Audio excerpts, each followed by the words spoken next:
Hello guys, welcome back to my YouTube channel. Ako nga po pala si Janmark Biclarago at bagong content creator. Sana manood kayo sa aking vlog at mag-subscribe and like na din kayo. Ako nga po pala, ang topic ko nga po pala ngayon sa pagbablog ay pagkukwento. Kakain muna po ako ng bubble gum. Ito lang guys. Ito po yung bubble gum niya. Ito po yung bubble gum. Bigay po nung pinsan ko po. Ayan. Galing po dun sa pinsan ko. Ang pangalan nyo po ay Super Tattoo. Ala, kaya pala Super Tattoo. Guys, may tattoo siya. Kaso guys, sira naman yung tattoo niya. Oh, wala. Sira yung tattoo niya. Ay, binigyan niya po ako ng isang tattoo. Ito po. Ay, maganda po siya kasi ayoko din. Yung sa'yo, patingin na Okay na.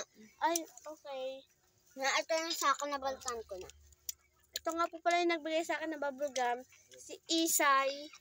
Yan po, Isay pong maganda. Ito na po, at sisimulan ko na po, kainin yung bubble gum. Kainin na po natin. Yan.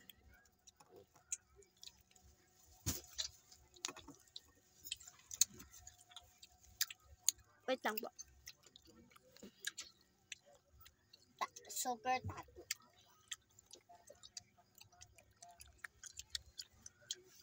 Ngayon nga pong araw na to is ang saya-saya ko po dahil binili na naman po ako ng mga bagong tsinelas.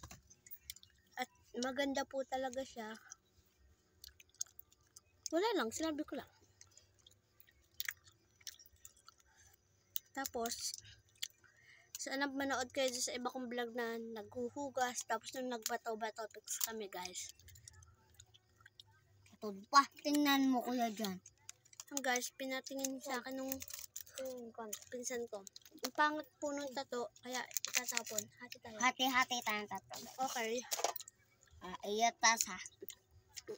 Guys, tapos, nung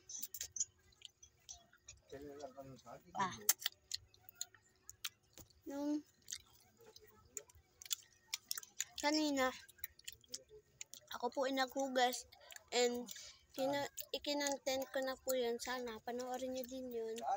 Tapos, nagberyal and then kumain nga po pala ako kay Ate Princess. Ang lugar nga po pala namin is Barangay po Ocri sa Laguna.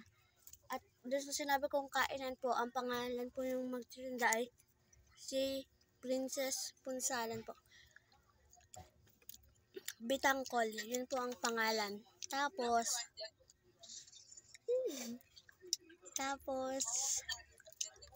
ang dami ko pang binilang kwek-kwek, tapos nag-sprite po ako doon.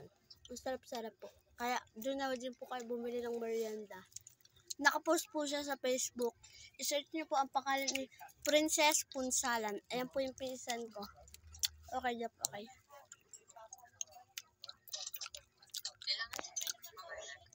Opo. Ito nga po pala yung aking stand na pinagpapatungan na cellphone. Siya po is parang ang pangalan po ng aking patungan is CJ. Ito po. Para po siyang tao, hindi ko po alam kung bakit. Ayan po yung aking patungan. Yan po. Joke lang po, tao po talaga siya. Pinapatungan ko lang dahil wala po akong patungan. Ito naman po yung aking pinsan. Kanina po nasa tabi ko. Ang ganda-ganda niya po. Nakasalamin po siya dahil para po siyang nabiblurred po gano'n. Tapos, nabungi po siya. Sunod-sunod yung ngipin niya pong bungi. Bagong tubo na po yan lahat. Yung iba lang po ang hindi. Sunod-sunod po siya nabuga.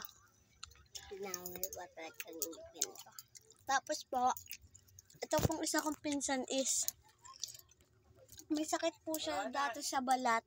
May sakit po siya dati sa balat. Kaya po, po siya masyado sa kanyang balat. Sinabi ko lang po, para kung may ganyan din po kayo sa inyong mga anak o kayo po, ipagamot nyo na po agad sa doktor, baka po lumala pa. Wow. Okay po yung guys. Magaling na po yung kanyang balat. Tapos po, unti-unti na po siyang pumuputi. Dati po kasi puro sugat siya. Ngayon po, ang galing-galing na po. Hindi na po siya nagkakasugat sa balat. Pumuputi na po siya din.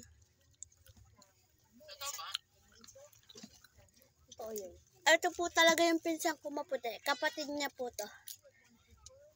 Ang nanay niya po is...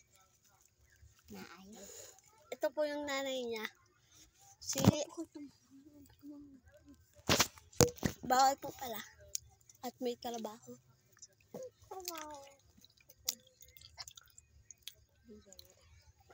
I-subscribe nyo po siya. Ito po yung kanina pa pong kamay. Yan po. Ay! Nalaglag po siya guys. Guys, sorry. Nalaglag yung aking cellphone. Gawa ni Isay. No?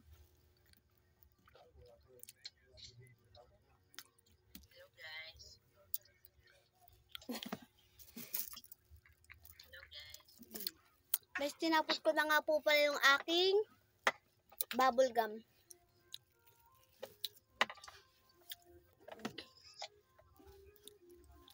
Ayan po. Ang oras na po is 7:02 na po.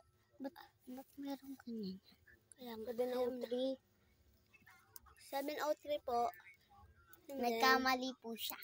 nagkamali po ako nasabi. Sabi na po ng pinsan ko. Sorry dahil lumalaki yung aking mata at ilong. Sa aking katarayan po yan. Dahil sa aking katarayan. Bye-bye po guys.